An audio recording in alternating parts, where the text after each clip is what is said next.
ہر مسلمان کے سینے میں اس کے پیارے نبی جناب محمد رسول اللہ صلی اللہ علیہ وسلم کی محبت موجود ہے۔ گنہگار سے گنہگار مسلمان نبی کی شان میں گستاخی ہوتی ہے، نبی کے بارے میں کوئی نازیبہ بات ہوتی ہے، تو وہ مسلمان جس کی زندگی میں دینداری نہیں ہے، تقوی نہیں ہے، گناہوں میں ڈوبا ہوا ہے، شراب میں بری چیزوں میں پڑا ہوا ہے، لیکن اس کے دل کے کسی کونے میں اس کے نبی کی محبت ضرور ہے۔ اس شرابی کے سامنے بھی اگر اس کے نبی کو کچھ برا بھلا کہہ دیا جائے، اس کے تن بدن میں آگ لگ جاتی، اس کا سینہ جل اٹھتا ہے، وہ جذبات میں آ جاتا ہے، وہ اپنا آپا کھو دیتا ہے۔ تو یہ جو رسول کی محبت ہے، یہ ہمیں کسی نے سکھایا نہیں ہے۔ اگر ہم مسلمان ہیں تو اللہ تعالیٰ نے ہمیں ہمارے دلوں میں یہ محبت ڈالی ہے۔ نبی کی محبت ہمارے ایمان کا ایک حصہ ہے۔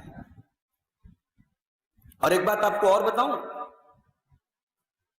ایک ہوتا ہے ایمان اور ایک ہوتی ہے ایمان کی لذت، ایمان کا ٹیسٹ، ایمان کا سواد۔ ایمان تو ہم سب کے پاس الحمدللہ تھوڑا بہت ہے، ایمان گھٹتا بڑھتا رہتا ہے انسان کے عمل کے اعتبار سے، کسی کے پاس ایمان زیادہ ہے، کسی کے پاس کم ہے، مگر ایمان کی جو لذت ہے، ایمان کا جو ٹیسٹ ہے، اسے اگر پانا ہے تو تین چیزیں ضروری ہیں۔ ثلاث من کن فیہ وجد بہن حلاوۃ الایمان۔ اللہ کے پیارے نبی فرماتے ہیں کہ تین چیزیں ایسی ہیں، اگر وہ تین چیزیں تمہارے اندر پائی جائیں گی تو ایمان کی حلاوت، ایمان کی مٹھاس بھی تم کو مل جائے گی۔ اچھا، ایمان کی مٹھاس کیا ہوتی ہے؟ ایمان کی مٹھاس کا اگر آپ کو اندازہ لگانا ہے نا، آؤ ہزاروں سال پہلے میں آپ کو لے کے چلتا ہوں فرعون کے دربار میں۔ ایک طرف موسیٰ علیہ السلام ہے، ایک طرف جادوگر لوگ ہیں۔ موسیٰ علیہ السلام اللہ کے نبی ہیں، جادوگر ہیں، اور فرعون نے جادوگروں کو بلوایا ہے موسیٰ علیہ السلام سے مقابلہ کروانے کے لیے، اور جادوگروں نے مقابلے میں آنے کے پہلے فرعون سے طے کیا ہے ہمیں انعام کتنا ملے گا۔ فرعون نے کہا انعام کی ٹینشن مت لو، اتنا انعام دوں گا اپنا خاص آدمی بنا لوں گا، اپنا مقرب بنا لوں گا۔ مقابلہ شروع ہوا۔ موسیٰ علیہ السلام سے جادوگروں نے کہا کہ پہلے تم اپنا کرتب دکھاؤ گے کہ پہلے ہم دکھائیں گے؟ موسیٰ نے کہا پہلے تم دکھاؤ۔ جادوگروں کے ہاتھ میں رسی تھی، انہوں نے رسی کو زمین پہ پھینکا، ان کی رسیاں سانپ بن گئی۔ موسیٰ علیہ السلام ڈر گئے، نبی تھے نا بھائی، اللہ کے پیغمبر تھے موسیٰ علیہ السلام، ان سے مضبوط ایمان تو اس وقت کسی کا نہیں تھا، لیکن سانپ دیکھ کے موسیٰ علیہ السلام ڈر گئے۔ اس لیے جو نیچرل ڈر ہوتا ہے وہ مومن کو بھی ہو سکتا ہے، وہ ایک نبی کے اندر بھی وہ ڈر ہے۔ سانپ دیکھ کے ڈر گئے موسیٰ، پیچھے ہٹ گئے۔ اللہ نے کہا پیچھے مت ہٹو موسیٰ، آگے بڑھو، میں ہوں نا تمہارے ساتھ، آگے بڑھو۔ اپنے عصا کو، اپنی لاٹھی کو زمین پر ڈالو۔ دنیا میں لاکھوں کروڑوں لاٹھیاں ہوں گی، مگر جس لاٹھی میں اللہ تعالی حکم دے دے، اللہ کا نام شامل ہو جائے، اللہ کا پاور شامل ہو جائے، تو اس لاٹھی کی کیا بات ہے؟ موسیٰ علیہ السلام نے لاٹھی کو زمین پہ ڈالا، ان کی لاٹھی ایک بہت خطرناک اژدہا بن گئی، اور جادوگروں کے سارے سانپوں کو نگل گئی، سارے سانپو غائب۔ قرآن کریم بیان کرتا ہے فَأُلْقِيَ السَّحَرَةُ سَاجِدِينَ۔ یہ منظر دیکھ کر کے سارے جادوگر سجدے میں گر پڑے۔ موسیٰ علیہ السلام نے جادوگروں کے سامنے کوئی تبلیغ نہیں کی، ان کے سامنے اپنی نبوت کا کوئی اعلان نہیں کیا، صرف اللہ تعالیٰ کے حکم سے یہ معجزہ حضرت موسیٰ نے دکھایا کہ لاٹھی کو زمین پہ ڈالا اور لاٹھی ان کی اژدہا بن گئی. فَأُلْقِيَ السَّحَرَةُ سَاجِدِينَ تمام کے تمام جادوگر سجدے میں گر پڑے. قَالُوا آمَنَّا بِرَبِّ الْعَالَمِينَ رب موسیٰ و ہارون. سارے جادوگروں نے کہا کہ ہم اللہ کے اوپر ایمان لاتے ہیں, ہم موسیٰ اور ہارون کے رب پر ایمان لاتے ہیں. ایمان لے آئے سارے جادوگر. کیوں ایمان لائے؟ جادوگر تھے, انہیں معلوم تھا کہ جادو کیا ہے اور کیا نہیں ہے. انہیں اپنے جادو کی اوقات بھی پتا تھی, اور انہیں موسیٰ علیہ السلام کا جو معجزہ انہوں نے دیکھا تھا اسے بھی وہ سمجھ گئے تھے. وہ سمجھ گئے کہ یہ جادو تو نہیں ہے, اور جب یہ جادو نہیں ہے تو یہ کوئی اللہ کی طرف سے, ہمارے کریٹر کی طرف سے کوئی طاقت ہے. سب کے سب سجدے میں گر پڑے اور کہا کہ ہم ایمان لاتے ہیں موسیٰ کے رب پر, ہارون کے رب پر. فرعون نے دیکھا کہ تو پاسا پلٹ گیا. قال آمنتم به قبل ان آذن لكم. فرعون نے کہا کہ اے جادوگرو تم میری اجازت کے بغیر مسلمان کیسے ہو گئے, ایمان کیسے لے آئے؟ لَأُقَطِّيَنَّ أَيْدِيَكُمْ وَأَرْجُلَكُمْ مِنْ خِلَافٍ وَلَأُصَلِّبَنَّكُمْ أَجْمَعِينَ. میں تمہارے ہاتھ اور پیر مخالف سمت سے کٹوا دوں گا. داہنا ہاتھ کٹواؤں گا, بایاں پیر کٹواؤں گا. بایاں ہاتھ کٹواؤں گا, داہنا پیر. ہاتھ اور پیر مخالف سمت سے کاٹوں گا. بھئی ایک داہنا ہاتھ کٹا اور داہنا پیر کٹا ہے تو انسان کی ایک سائڈ تو سلامت ہے. ایک طرف کا ہاتھ اور ایک طرف کا پیر کٹواؤں گا اور سولی پہ چڑھا دوں گا, جان لے لوں گا تمہاری. جادوگروں کو ایمان لائے ابھی 5 منٹ بھی نہیں ہوا ہے, ابھی انہوں نے ایک ٹائم کی نماز بھی نہیں پڑھی ہے, مگر جادوگروں کے دل میں ایمان کی مٹھاس پہنچ چکی ہے. اور جب ایمان کی مٹھاس پہنچ جائے دل میں تو دنیا کی بڑی سے بڑی مصیبتوں کو مومن فیس کرنے میں کتراتا نہیں. فرعون نے اتنی بڑی دھمکی دے دی, کہا ہے جادوگروں میں تمہاری جان لے لوں گا, تم کو سولی پہ چڑھا دوں گا, ہاتھ کٹوا دوں گا, پیر کٹوا دوں گا. قالوا لا غیر انا الی ربنا لمنقلبون. جادوگروں نے کہا ہے فرعون ہمیں کوئی پرواہ نہیں ہے, تو جان لے لے, تو سولی پہ چڑھا دے, تو ہاتھ کٹوا دے, تو پیر کٹوا دے, ہمیں کوئی مسئلہ نہیں ہے, ہمیں تو مر کے اپنے رب کے پاس جانا ہے. انا نطمع ان یغفر لنا ربنا, ہمیں تو اس بات کی امید ہے کہ اللہ تعالی ہماری بخشش کر دے گا کہ ان کنا اول المومنین, کہ سب سے پہلے ایمان لانے والے ہم لوگ تھے. یہ ہوتی ہے ایمان کی مٹھاس. ایمان کی مٹھاس جب دل میں پہنچ جائے میرے بھائی, انسان ایمان کے لیے جان دینے سے کتراتا نہیں.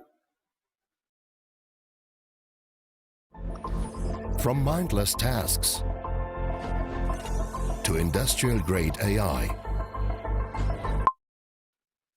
اللہ کے نبی فرماتے 3 چیزیں اگر تمہارے اندر پائی جائیں گی تو ایمان کی مٹھاس تم کو مل جائے گی. نمبر 1, ان یکون اللہ و رسولہ احب الیہ مما سواہما. سب سے پہلی چیز یہ ہے کہ اللہ کی اور اس کے رسول کی محبت دنیا کی تمام چیزوں سے بڑھ کے ہو جائے. اللہ اور اس کے رسول کی محبت تمام چیزوں سے بڑھ کے اگر آپ کے دل میں ہے, آپ کو ایمان کی لذت ضرور ملے. وَأَن يُحِبَّ الْمَرْءَ لَا يُحِبُّهُ إِلَّا لِلَّهِ. اور دوسری چیز یہ ہے, انسان کسی سے محبت کرے تو اللہ کے لیے کرے, روپیے کے لیے نہ کرے, پیسے کے لیے نہ کرے, اس کے نام کے لیے نہ کرے, اس سے کوئی فائدہ حاصل کرنے کے لیے نہ کرے. کسی مومن سے, کسی مسلمان سے اللہ کے لیے محبت کرے تو اس کو بھی ایمان کی مٹھاس مل جائے. آج کون کرتا ہے اللہ کے لیے محبت؟ دوستی, رشتے, ناتے سب اپنے مفاد کے لیے. ایسی دوستی کہاں ہے آج, ایسا تعلق کہاں ہے جو اللہ کے لیے ہو, انسان اللہ کے لیے ملتا ہو, اللہ کے لیے جدا ہوتا ہو. اگر ایسی دوستی ہے, ایسا تعلق ہے, تو اللہ کے نبی کہہ رہے ہیں کہ ایمان کی مٹھاس. اور تیسری چیز, وَأَن يَكْرَهَ أَن يَعُودَ إِلَى الْكُفْرِ كَمَا يَكْرَهُ أَن يُقْذَفَ فِي النَّارِ. اور تیسری چیز جو ایمان کی مٹھاس آپ کو پہنچائے گی, وہ یہ ہے کہ ایمان لانے کے بعد انسان کفر کے راستے پر واپس جانے کو اتنا ہی ناپسند کرے جتنا انسان آگ میں جانے کو ناپسند کرتا ہے۔ ایک ایمان والے مرد کے لیے، ایک ایمان والی عورت کے لیے آگ میں جانا قبول ہو، مرتد ہونا قبول نہ ہو، کافر ہونا قبول نہ ہو، مشرک ہونا قبول۔ آج تو سوشل میڈیا پر ایک آئی لو یو کسی نے بول دیا تو مسلمان لڑکی فرار ہو جاتی ہے۔ راشن کارڈ بنانے کے لیے لوگوں نے مذہب بدل دیا۔ دنیا کے چند ٹکوں کے لیے، دنیا کی چند پریشانیوں سے بچنے کے لیے ایمان کا سودا لوگ کر رہے ہیں۔ اللہ ہم سب کی حفاظت فرمائے۔ تو یہ تین چیزیں ہیں جو ایمان کی مٹھاس میں پہنچاتی۔ تو نبی کی محبت اگر واقعی میں ہے اور سب سے بڑھ کے ہے تو ایمان کی مٹھاس آپ کو ملے گی۔ اچھا، دنیا میں ہم کسی سے محبت کیوں کرتے ہیں؟ عام طور سے محبت کی تین وجہ ہوتی ہے۔ پہلی وجہ، ہم جس سے محبت کرتے ہیں اس کا کوئی ہنر، کوئی فن، کوئی آرٹ ہمیں اچھا لگتا ہے۔ بھائی بہت سارے لوگ ہیں کرکٹ پسند کرتے ہیں، کسی کرکٹر کے فین ہوتے ہیں۔ بہت سارے لوگ ہیں ان کو اچھی آواز پسند ہے، کسی کی آواز پہ فدا ہے۔ تو کوئی خاص کلا ہے، کوئی خاص فن ہے، ہنر ہے، اس کی وجہ سے ہم لوگ کسی سے محبت کرتے ہیں۔ اور محبت کی ایک وجہ یہ ہوتی ہے کہ ہم پر اس کا احسان ہوتا ہے۔ اولاد ماں باپ سے محبت کرتی ہے، ماں باپ کا احسان ہے۔ تو محبت کی ایک وجہ احسان ہوتا ہے۔ اور محبت کی تیسری وجہ، انسان اپنی خوبصورتی کی وجہ سے بھی ہمیں پسند ہوتا ہے۔ بہت خوبصورت ہے، ہمیں پسند ہے، ہم محبت کریں۔ آئیے ذرا ہم غور کریں اللہ کے پیارے نبی جناب محمد رسول اللہ صلی اللہ علیہ وسلم کے اوپر محبت کے یہ تینوں پیمانے جو دنیا کے بنائے ہوئے پیمانے ہیں، ذرا ان پیمانوں پر اپنے نبی کو رکھ کے دیکھیں میرے بھائیوں۔ اگر ہم ہنر کی بات کریں، دنیا میں جتنی اچھی صفات ہیں، جتنے اچھے اخلاق ہیں، ان تمام اخلاق میں اللہ کے پیارے نبی سب سے آگے ہمیں نظر آتے ہیں۔ ایک بہترین باپ بھی ہیں آپ، ایک بہترین شوہر بھی ہیں آپ، ایک بہترین کمانڈر ان چیف بھی ہیں آپ، ایک بہترین لیڈر بھی ہیں آپ، ایک بہترین دوست بھی ہیں آپ، ایک بہترین بیٹے بھی ہیں آپ، ایک بہترین انسان بھی۔ یعنی زندگی کے تمام شعبوں میں اللہ کے پیارے نبی ہمیں ممتاز نظر آتے ہیں۔ اسی لیے اللہ قرآن میں کہتا ہے لَقَدْ كَانَ لَكُمْ فِي رَسُولِ اللَّهِ أُسْوَةٌ حَسَنَةٌ۔ او لوگوں، میرا نبی تمہارے لیے اسوہ حسنہ ہے، نمونہ ہے۔ اگر نمونہ بنانا ہے، کسی ہستی کو آئیڈیل بنانا ہے، تو جناب محمد رسول اللہ صلی اللہ علیہ وسلم کو آئیڈیل بنانا ہے۔ دنیا میں بہت سارے لوگوں کی پبلک لائف بہت اچھی ہے، گھر کے باہر کی زندگی بہت اچھی ہوتی ہے، مگر گھر کے اندر کی زندگی کون جانتا ہے؟ بیوی جانتی ہے، بچے جانتے ہیں۔ پتہ لگا کہ صاحب دنیا کے لیے بڑے اچھے ہیں، بیوی کو پتا ہے کہ ان کی کیا اوقات ہے، بچوں کو معلوم ہے ابا کیسے ہیں۔ نبی اکرم کی زندگی کی خاص بات یہ ہے، اللہ کے نبی کی پبلک لائف جتنی خوبصورت ہے اتنی ہی خوبصورت آپ کی پرائیویٹ لائف۔ آپ اپنے گھر کے اندر بھی اپنی تمام بیویوں کے درمیان بھی ایک آئیڈیل زندگی آپ نے گزاری ہے میرے بھائیوں۔ اور یہی وجہ ہے کہ حدیثوں کے اندر اللہ کے نبی کی جو فیملی والی زندگی ہے، جو میرٹل لائف ہے، جو ویواہک جیون ہے، آپ اپنی بیویوں کے ساتھ کیسے غسل کرتے تھے وہ بھی ہمیں حدیث میں ملتا ہے۔ اللہ کے نبی اپنی بیویوں کے ساتھ کیسا تعلق رکھتے تھے وہ بھی ہمیں حدیثوں کے اندر ملتا ہے۔ اللہ کے نبی گھر کے اندر کیسے تھے وہ بھی ہمیں سنت کے اندر ملتا ہے۔ اور آگے بڑھیے، دنیا میں ہم کسی سے محبت کرتے ہیں اس کے احسان کی وجہ سے۔ اللہ کے نبی کا ہمارے اوپر کتنا احسان ہے۔ آپ ہمارے محسن بن کر کے دنیا میں آئے، آپ اللہ کا وہ دین لے کر کے آئے جس دین کی بدولت آج ہم ایمان کے راستے پر ہیں۔ ورنہ اسی ملک میں کروڑوں لوگ، ابھی آج ایک ویڈیو میرے سامنے آیا، باقاعدہ دودھ ڈال کے اور بہت ساری چیزیں ڈال کے شربت بنایا جا رہا ہے، اس شربت کے اندر گائے کا گوبر ڈالا جا رہا ہے اور سینکڑوں لوگ اس کو بڑے فخر سے پی رہے ہیں۔ کہیں گائے کی عبادت ہو رہی ہے، کہیں شرمگاہ کے آگے ہاتھ جوڑا جا رہا ہے، کہیں ندی کی عبادت، کس چیز کی عبادت ہو؟ اسی ملک میں کروڑوں لوگ آپ کے بنارس میں آتے ہیں، ننگے پیر اپنے اپنے شہر سے چل کے آتے ہیں، اور وہ کس چیز کی عبادت کرتے ہیں آپ کو معلوم؟ اللہ تعالیٰ نے ان کروڑوں لوگوں میں ہمیں اور آپ کو اگر اپنے دین پر رکھا ہے، اسلام پر رکھا ہے، یہ اسلام ہمیں ملا ہے تو جناب محمد رسول اللہ صلی اللہ علیہ وسلم کی قربانیوں سے ملا ہے۔ نبی کی زندگی کا مقصد کیا تھا؟ اپنے لیے پراپرٹی بنانا تھا کیا؟ اپنے لیے دولت اکٹھا کرنا تھا؟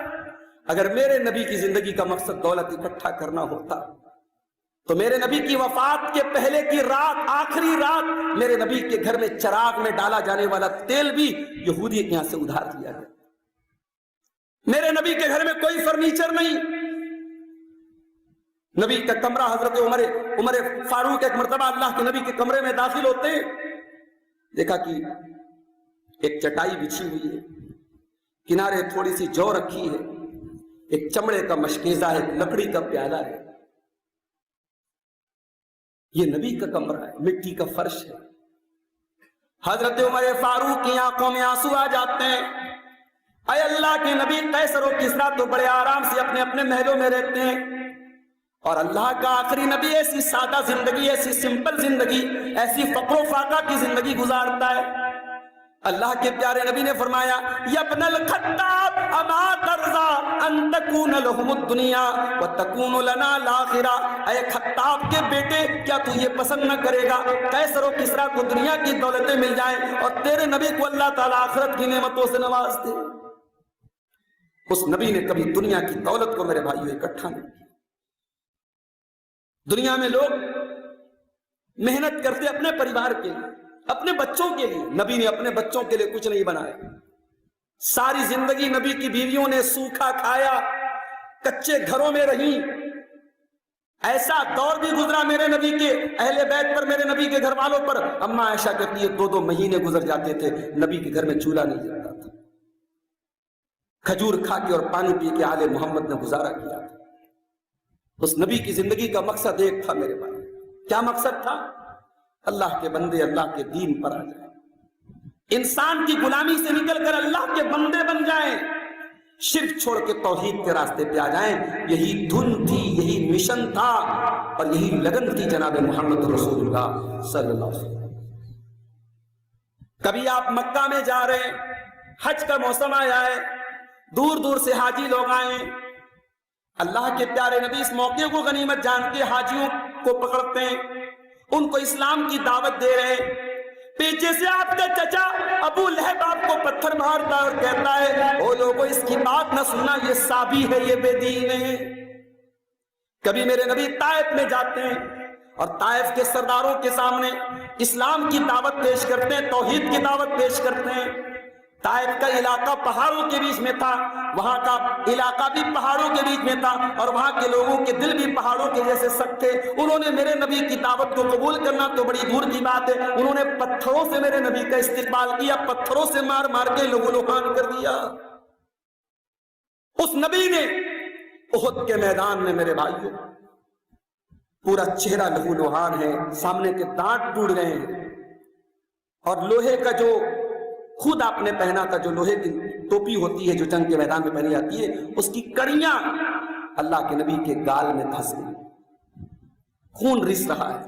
یہ تکلیفیں، یہ مصیبتیں، یہ پریشانیاں نبی کس کے لیے اٹھا رہے ہیں میرے بھائی؟